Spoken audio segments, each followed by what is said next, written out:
तो आज सबसे पहले तो मैं अपने दर्शक भाइयों को मन की गहराइयों से धन्यवाद करता हूं, साधुवाद देता हूं। जितने हमारे भाई बहन, हमारे बड़े बुजुर्ग, नौजवान साथी, प्यारे बच्चे जो आज इस कार्यक्रम को सुन रहे हैं, तो उनका मन की गहराइयों से धन्यवाद है, साधुवाद है। और उसके बाद में हमारी बहन सविता आर्या जी हमारे बीच में उपस्थित हैं। मैं बहन जी का भी मन की गहराइयों से धन्यवाद करता हूं, जिनका जीवन का मुख्य उद्देश्य है कि हमारे राष्ट्र का निर्माण कैसे हो, हमारे भारतवर्ष में जो हमारे आने वाली पीढ़ी है, आने वाली नस्लें हैं, आने वाले बच्चे हैं, वो चरित्रवान कैसे हों, सदाचारी कैसे हों, संयमी कैसे हों, एक उन्नतशील भारत कैसे हो। इस विषय पे हमारी बहन के अंदर एक बहुत बड़ी तड़प है, लगन है कि अपने भारतवर्ष को हम ऐसे मुकाम पे लेके जाएं कि हर घर में राम हो, हर घर में योगीराज कृष्ण हो, हर घर में श्रवण कुमार हो, हर घर में बेटा बेटी चरित्रवान हो, सदाचारी हो, संयमी हो। ये बहन जी का एक जीवन का उद्देश्य है। और इसके लिए हमारी बहन दिन रात प्रयत्न प्रयास करती हैं कि कैसे बच्चों को हम अच्छा बनाएं, बढ़िया बनाएं, सदाचारी, संयमी, ब्रह्मचारी बनाएं। तो उसके लिए बहन जी के मन में एक बड़ी भारी तड़प है। तो आज मैं सभी बहन भाइयों से अपील करता हूं कि इस वीडियो को ज्यादा से ज्यादा शेयर करें, ज्यादा से ज्यादा घरों में जो खासकर स्टूडेंट है, विद्यार्थी हैं, उनको दिखाएं, ताकि हमारे बच्चे चरित्रवान बने, सदाचारी बने, आज्ञाकारी बने, माता पिता के सेवादार भगत हों। और ये कैसे होंगे, वो सब बातें आज बहन जी के माध्यम से आपके बीच में हम रखेंगे, पूछेंगे और आपसे गुजारिश और अपील करेंगे कि इस वीडियो को हर नौजवान बच्चे को, खासकर जो विद्यार्थी पढ़ने वाला, उसको दिखाएं। तो बहन जी, मैं आपसे जानना चाहूंगा कि किसी भी राष्ट्र के निर्माण में, किसी भी देश के निर्माण में जो सबसे बड़ी भूमिका है वो विद्यार्थियों की कितनी है। विद्यार्थियों के निर्माण, विद्यार्थियों की उन्नति, विकास कितना जरूरी है। यदि हम एक देश को पूरे विश्व गुरु बनाना चाहें, चहुमुखी उन्नति विकास करना चाहें, एक देश को सशक्त, एक महान राष्ट्र बनाना चाहें, तो उसमें जो हमारे युवा हैं, हमारे बच्चे हैं, उनका आप कितना अहम योगदान मानते हैं उसके अंदर। सबसे पहले तो नमस्ते आप सभी को, और आचार्य जी आपको भी बहुत सारा नमस्कार। इस चैनल के माध्यम से आज जी, और जो आपने सवाल किया, एक बहुत अच्छा सवाल किया आज आपने। सबसे पहले तो आचार्य जी, जो हमारी युवा पीढ़ी है वो आज इतनी पीछे बिछड़ चुकी है कि उनको बिल्कुल ही संस्कार ही नहीं है उनके पास। और ये कहीं ना कहीं संस्कारों की भी जब बात आती है तो ये कहीं ना कहीं माँ और बाप की कमी रह जाती है, क्योंकि हम इनको अपने बड़े जो दादा दादी हैं हमारे, इनके पास हम नहीं जाने देते।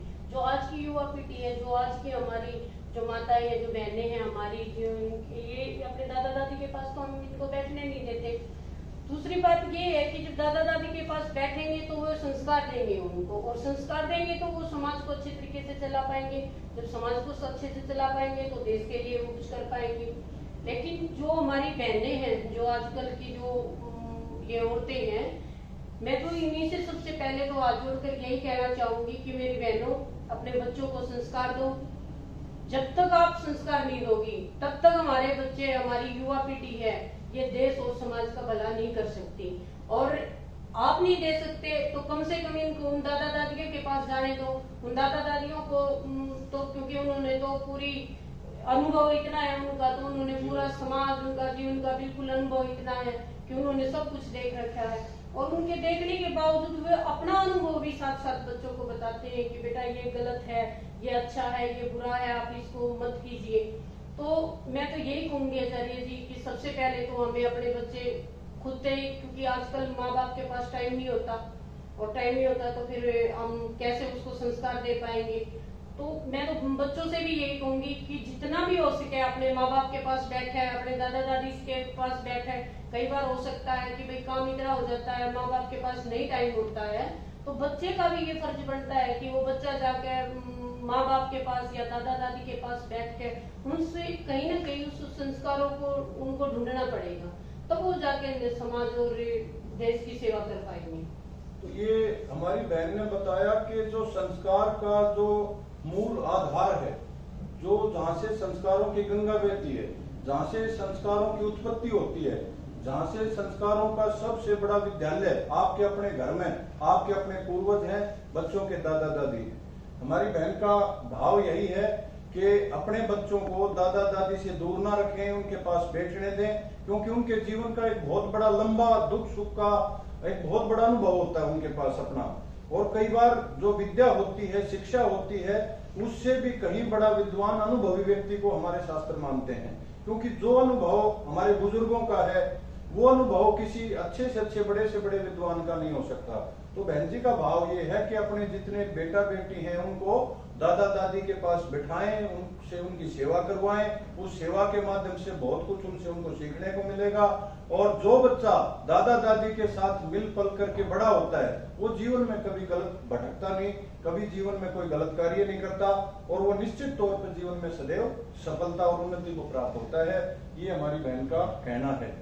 अब मैं बहन से दूसरा सवाल करना चाहूंगा कि बहन ने अक्सर देखने में आता है कि बच्चा ज्यादातर माता पिता से सीखता है। अगर माँ बाप शराबी है, बीड़ी हुक्का पीता है, शराब पीता है, मांस खाता है, अंडे खाता है, दुराचारी है, व्यभिचारी है, या कोई और भी उसमें कोई बड़ा दुर्गुण है, तो अक्सर देखने में आता है कि सबसे बड़ी जीवन की पाठशाला अपना घर होता है। और जो हमारे घर की दैनिक दिनचर्या होती है उन बातों का बच्चों पर बहुत बड़ा एक इफेक्ट, एक असर पड़ता है। तो माँ बाप को कितना बच्चों के सामने सतर्क रहना चाहिए, सावधान रहना चाहिए, कितना बच्चों के साथ कैसा व्यवहार माँ बाप को दैनिक जीवन में करना चाहिए, ये मैं आपसे जानना चाहूंगा। जी बिल्कुल आचार्य जी, सबसे जो ज्यादा प्रभाव है वो माँ बाप का ही बच्चों पे पड़ता है। आप उसको चाहे कितने अच्छे स्कूल में भेज लो, चाहे कितने अच्छे कॉलेज में भेज लो, वो वहां से वो शिक्षा नहीं ले सकता जो घर से शिक्षा हमें मिलती है। खाना हम घर से सीखते हैं, कपड़े पहनने हम घर से सीखते हैं, विचार हमारे जो है वो घर से चलते हैं। जितना गलत कार्य घर में होगा उतना ही गलत कार्य बच्चा बाहर जाके करेगा। ये सबसे पहले तो माँ बाप को ही अपने आप को सुधारना पड़ेगा कि हमारे बच्चे के सामने हम लड़ाई कर रहे हैं, हम गाली गलौज दे रहे हैं, दोनों जने बैठ कर, तो जब तक माँ बाप गाली गलौज देंगे तो बच्चा उसको जल्दी सीखेगा और बाहर जाकर वो वैसे ही भाषा बोलेगा जैसे उसके घर में होती है। और रही दूसरी बात, हम उसको अच्छे से अच्छे बड़े से बड़े कॉलेज में भी भेज के हम वो शिक्षा उसको नहीं दिला सकते जो अपने घर में माँ बाप से बच्चा सीख सकता है। तो मैं तो माँ बापों से भी यही कहना चाहूंगी कि सबसे पहले हमें खुद सुधरना पड़ेगा, माँ बाप को सुधरना पड़ेगा, जब हमारे बच्चे अच्छे होंगे। ये बहन ने बहुत सुंदर उत्तर दिया कि सबसे पहले माता पिता को अपना चरित्र सुधारना पड़ेगा अपने संतान के निर्माण के लिए। उनको सबसे पहले अपने आप बीड़ी हुक्का छोड़ना पड़ेगा, शराब छोड़नी पड़ेगी, मांस मीट अंडा खाना छोड़ना पड़ेगा, गंदी घर में गालियां बकनी बंद करनी पड़ेगी, एक छोटी छोटी बातों पे विवाद और लड़ना बंद करना पड़ेगा। नहीं तो वही की वही बातें बच्चों में बिना कहे अपने आप वो संस्कार को पकड़ लेंगे और फिर आपको मुश्किल हो जाएगी। बहन का अर्थ ये है कि भाई बीड़ी पीने वाला अपने बेटे को कैसे मना कर सकता है अगर वो खुद बीड़ी पीता है तो, अगर वो खुद शराब पीता है तो अपने बच्चे को कैसे मना कर सकता है, अगर वो खुद मांस खाता है तो अपने बच्चे को कैसे रोक सकता है, अगर वो खुद चरित्रहीन और दुराचारी है तो अपने बच्चे को गलत कार्यों से कैसे रोक सकता है। तो बहन का मतलब ये है यदि बच्चों को बढ़िया बनाना है, चरित्रवान बनाना है, तो पहले माता पिता को स्वयं चरित्रवान बनना पड़ेगा। ये बहुत जरूरी है।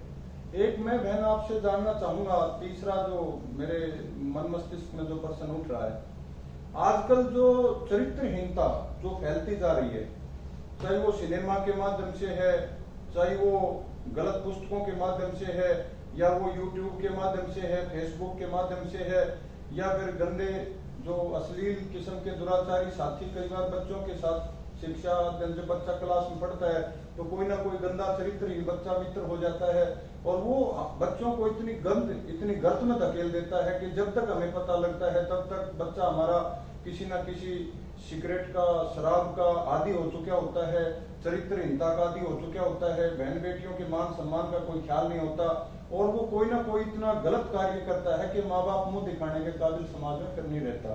तो कैसे उस चरित्र को हम अपने बच्चे के को कैसे मजबूत करें, चाहे बेटा हो बेटी हो, ऐसे कौन से संस्कार दें? क्योंकि समाज में तो कोई मुझे लगता नहीं, क्योंकि हम घर आते हैं तो भाई मोबाइल फोन पे भी गंदगी है, चाहे वो यूट्यूब के माध्यम से है, फेसबुक के माध्यम से, व्हाट्सएप के माध्यम से है, वीडियो के माध्यम से है, सिनेमा के माध्यम से है, अखबारों के माध्यम से है, गंदी नावल पुस्तकों के माध्यम से है, और भाई स्कूलों का भी माहौल आजकल खराब हो चुका है। तो ऐसे बुरे दौर के अंदर, ऐसे बुरे वक्त के अंदर, जब चारों तरफ अश्लीलता नंगा नाच कर रही है समाज के अंदर, तो ऐसे में अपने बच्चों को हम कैसे चरित्रवान बनाएं, कैसे सदाचारी बनाएं, कैसे ब्रह्मचारी रखें उनको, जब तक उनकी शादी विवाह ना हो जाए। तो इस पर जरूर विचार रखें। जी, सबसे पहले तो आचार्य जी इसमें मैं तो माँ का रोल बताऊंगी आपको, क्योंकि सबसे ज्यादा माँ का रोल होता है।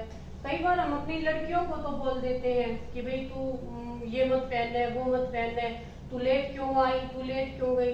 ये सब चीजें हम लड़कियों तक सीमित रखते हैं और लड़कों को हम अपने को कुछ कहते नहीं।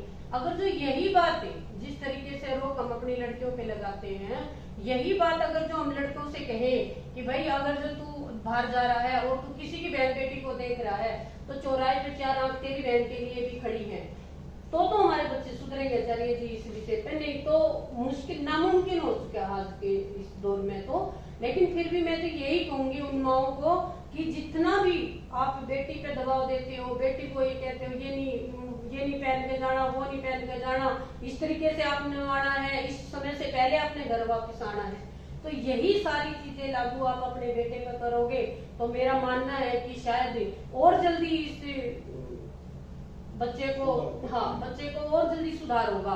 क्योंकि हम आजकल लड़कों को तो बिल्कुल फ्री ऐसे छोड़ देते हैं कि नहीं हमारा लड़का तो, फिर दूसरा कोई, कई बार माँ बाप इतना मतलब हमारी जो सोच है वो इतनी छोटी हो चुकी है आचार्य जी। अगर जो हमारा कोई काका ताऊ भाई हमसे जो भी बड़ा है वो आके अगर जो हमें ये कहता है कि भाई तुम्हारा बच्चा वहां खड़ा था और गलत कर रहा है, तो हम उस चीज को मानते नहीं।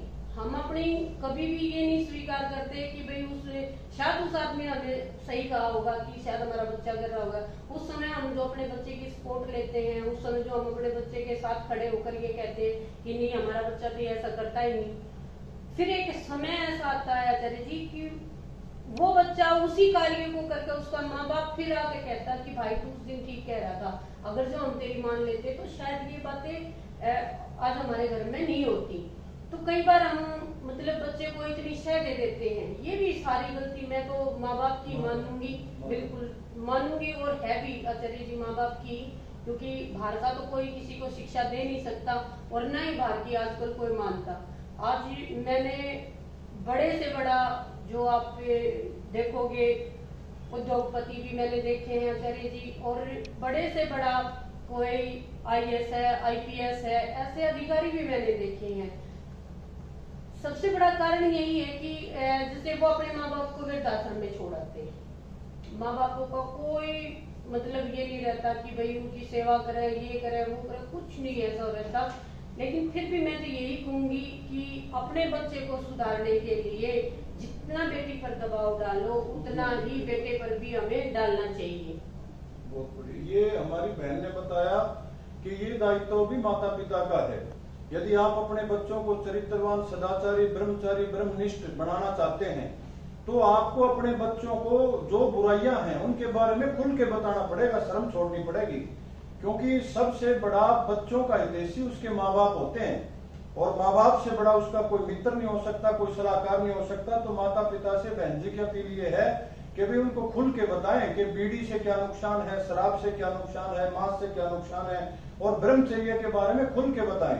क्योंकि जब तक हम बच्चों को खुल के ब्रह्मचर्य के बारे में विस्तार पूर्वक जानकारी नहीं देंगे तो उनको कौन देगा।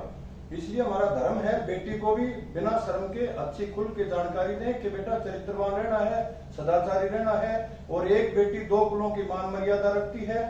छोटी सी गलती हमारी बहन बेटी से हो जाए, भूल चूक हो जाए, तो ना तो माँ बाप मुंह दिखाने के काबिल रहता, ना भाई का मुंह दिखाने के काबिल रहता, और अगले घर का तो फिर वो अगर ब्याही है तो वहां तो विनाश होता ही होता है। तो दोनों घर तबाह बर्बाद हो जाते हैं एक बार की चरित्रहीनता से। ये जरूर अपने बच्चों को, अपनी बेटियों को खासकर समझाएं। रही बात बेटे की, बेटे का मित्र जैसा व्यवहार पिता का धर्म बनता है, करना चाहिए। उसको पास बिठा के बताना चाहिए कि यदि तेरी बहन की तरफ कोई आंख उठा के देखे तो तुझे कितना दर्द होता है, तेरी माँ की तरफ अगर कोई आंख उठा के देखेगा तो तुझे कितना दर्द होता है। वैसा ही दर्द उसका भी कोई बाप है, उसका भी बहन का कोई भाई है, उसके भी कोई ना कोई परिवारजन है। तू जैसे उसको गलत दृष्टि से देखता है, वैसे ही कोई तेरी बहन की तरफ देखे तो कितनी पीड़ा होती है। तो ये बातें जब हम अपने संस्कारों की, हिंदू संस्कृति के अपने बच्चों को बताएंगे तो हमारे बच्चे जो आजकल ये आप देख रहे हैं, चाहे वो कोई लव मैरिज की बात है, चाहे कोई वो बहन बेटियों को बिना माता पिता के बताए भगा ले जाते हैं, या फिर चाहे